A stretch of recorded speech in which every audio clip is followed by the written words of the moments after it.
Good afternoon, sir. My name is Kelly G. Dapunan III, second year BS Criminology, and our topic for today is surveillance and undercover assignment, reactive and proactive methods of investigation and crime scene. When we say surveillance, it is it is a secret observation of a person, place, or a thing for the purpose of obtaining information concerning the identities and activities of a person. This means that you will gather information such as identity or yung katauhan ng tao na sinosurveillance mo. For example, may iniimbestigahan kang isang lugar o mga pangyayari na maaring nagsasanhi ng mga bagay na hindi karapat-dapat or pinagbabawal. So, that is surveillance, yung may iniimbestigahan kang mga lugar na kailangan mo ng proof para lang makasuhan or mapapunta sa batas yung mga tao na gumagamit ng hindi maganda. There are two types of surveillance. First is convey surveillance. This method is where you don't notice na sino-surveillance ka pala. While overt surveillance, this is the methods where the subject notice that there is a person tailing him or her. The purpose of surveillance is to carry it out to prevent a crime, to detect evidence of criminal activities, to obtain evidence of wrongful action, to document an individual's location, to document activities in or around a specific location, or to obtain information to be used in an interrogation and gather all the information in order to obtain evidences to use in the court. So, special methods of surveillance. First is wiretapping. This wiretapping is yung may ilalagay ka na wire dito sa damit mo, tapos marirecord mo yung usapan mo ng yung suspect or gagamit ka ng tao para makausap yung suspect, which is yung tao na ginamit mo is naka-wired yung shirt. Second is concealed microphone. It is used to pick up voices and other sound without noticing to the subject that they are recorded. For example, may gagawin na masama yung kasama mo and you use a concealed microphone in your shirt in order to record your conversation and use it as evidence. Third is tape recorder. This recorder is big and actually sa panahon di na ito ginagamit dahil tape recorder is malaki at maaring mabilis kang mahalata or malaman ng iyong kausap na naka-record pala siya. So, fourth is television. This is what we call the CCTV and it used to record the activities of a subject. Surveillance of places. Crimes which requires the types of surveillance are gambling, abortion, prostitution, illegal sales of drugs or alcohol, wherein ito ang pangunahing problema sa ating bansa. At ito ay bumababa dahil din sa ating mga opisyal na gumagamit ng kanilang kapangyarihan upang mamanipula yung mga tao at makakuha sila ng maraming pera. So, shadow or tailing means that you are following a person.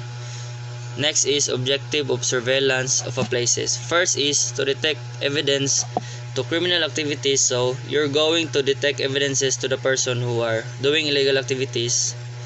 And next is i-identify mo kung sino-sino ang mga involved nung suspect person na gumagawa ng mga illegal. Tailing helps also to find wanted person and to protect a witness. And also to discover association. It means mga kasamaan sa mga kasamaan na ginagawa ng mga tao at yung mga grupo ng mga masasamang tao. Last is PID. Or you can use tailing to check the loyalty of employee in establishment where the thief has occurred. Example, you're the manager of the restaurant and someone has told you that this person who stole the phone, and magagamit mo yung tailing sa pag-i-interview sa kanila at mari mo siyang mahuli sa yung mga katanungan. And ang mga second don't is adapt as link, sleuthing, and creep picking. Hacksaw manner when you conducting a shadowing. You should act that you are calm always and wag din an obvious kailangan hindi ka talaga matakot sa iyong gagawin kasi maaari kang mabuking or mahuli.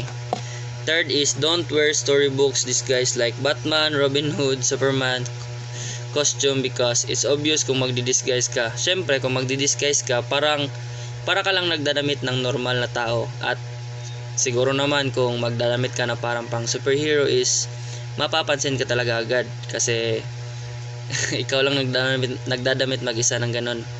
Fourth is don't carry briefcase, notebook, papers, or other noticeable object because the subject can easily identify you. Maaari ka ring mahuli dyan dahil napaka-obvious naman kung magdadala ka ng papel at ballpen tsaka may susulat ka. So maraming makakahalata sa iyo na ikaw ay nagdi-disguise or may sinusundan. Fifth is don't greet fellow officer and don't greet them. Let's say grinet mo ang kapwa mo police while you're conducting surveillance, hindi ma-identify ka. Kailangan hindi ka talaga magpapahalata na pulis ka kung ikaw ay nasa isang surveillance kasi maaring may makarinig na ibang tao na ikaw ay nagsusurveillance at maaring mong pagkapahamak ito. And lastly, don't make notations or interest on ostensive methods of foot surveillance. One-man shadow simply means isa lang ang nagko-conduct ng surveillance. You need to follow the subject anywhere and take note all of his activities. And the two-man shadow is dalawa kayo ang nag-conduct ng surveillance, which is advantage dahil pwede kayong magpahinga kung isa sa inyo napapagod na, and also hindi kayo agad ma-identify because paiba-iba ang muka. 3-man shadow is tatlo kayo ang nag-conduct ng surveillance sa subject. So, the tactics and techniques of shadowing, this only means that the don't and should do when conducting shadowing, like like the subject should be unaware of the operation and the investigator should not be detected.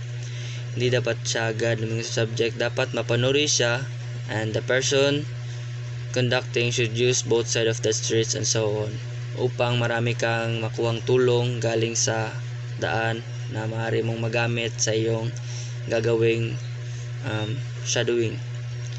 So chapter 9, undercover assignment. These are agents who disguise themselves or change their identities in order to obtain information to the subject. For example, you're tailing a subject and you tell him na sinusundan mo siya na nakawig ka, naka-makeup upang hindi malaman ng subject na or hindi siya maka-feel na may sumusunod sa kanya. Dahil nga naka-disguise ka, maaring yung attention na mapunta sa iba. The object is to obtain information, evidence, checking informant, fix surveillance, checking loyalty, subversive organization, security check, and preliminary search. 2. Search or raid. Una talaga is conduct undercover operation before tayo magkakandak ng raid. Kasi maaring gagawa tayo ng raid pero wala palang mga subject na napupunta doon, maaring mali yung na sasagap natin ng mga impormasyon. Kailangan talaga mag-undercover tayo upang ma-prove natin na mayroon talagang mga katarantaduhang ginagawa sa lugar na yon. Preparation of the assignment. So according to the PPT, first is to know the name of the subject, description, address, or in short, know the subject first. Second, know the area of the subject para di ka mawala during operation at maring para magamit mo yung knowledge mo sa lugar upang kung may aberya mang mangyayari is madali kang makahanap ng exit way para walang masamang mangyayari sa iyo. Third is subversive organization because ikaw ang papasok sa lugar, dapat ready ka kung anong mangyari. Kailangan may handa kang sabi ko nga kanina, para makakita ka ng daan na exit way mo, maaari kang mag-isip ng plan B at plan C ka kung may aberya mang mangyari. Fourth is cover story. It's so simple wherein your background is unrealistic, like ang pangalan mo babaguhin mo, address, lahat ng sayo babaguhin mo upang di malaman ng iyong subject, and in order to cover your true identity while doing undercover assignment para yun nga, para nga hindi ka malaman at makapagtiwalaan ka ng iyong subject and hindi siya magduda. Fifth one is physical details. Example, ikaw nag-assume na Grab driver, so kung Grab driver ka, kailangan yung damit mo na is Grab driver. Ako nga, in my experience, yung kapitbahay ko na raid, simple lang yung nag-raid sa kanya, yung nagtitinda lang ng mga planggana. Kunwari, nagtitinda siya ng planggana, pumupunta siya sa mga bahay-bahay upang magtinda ng planggana, tapos may pautang pa. Kagaya ng ganyan, ginawa niya yung ganong bagay para mag-undercover kasi may raid sila na gagawin. And so, dito dapat ang agent ay memorize ang lahat ng detalye in connection with the agent assume role. For example, nakuha mo na ang loob ng subject o naging kaibigan na kayo, so di maiwasan na magtatanong ang subject sa iyo about your role at kung ano ka talaga. Di ka na dapat talaga alam mo yung buong details mo, yung bagong pagkatao mo. Kasi kung memorize mo na lahat ng details, hindi ka na magdadalawang isip kung ano ang isasagot mo sa kanya, at para na rin tumiwala siya sa iyo. Kasi ganyan na yung mga subject, hindi agad nagtitiwala. Pero kung magiging malapit na kayo sa isa't isa, maaari na kayong magkaibigan, at kung may mga katanungan siya, maaari mo na lang sabihin sa kanya yung gusto niyang malaman.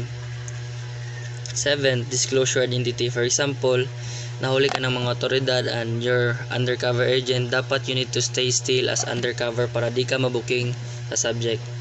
And if that happens, you should have an alternative plan for you to continue undercover assignment. For example, ganyan, nahuli kayo. Hindi ka rin naman papabayaan ng iyong kaibigan na pulis, pero kailangan talagang sumabay ka lang. Huwag kang magpahalata na ikaw ay isang agent. Yun lang po at maraming salamat.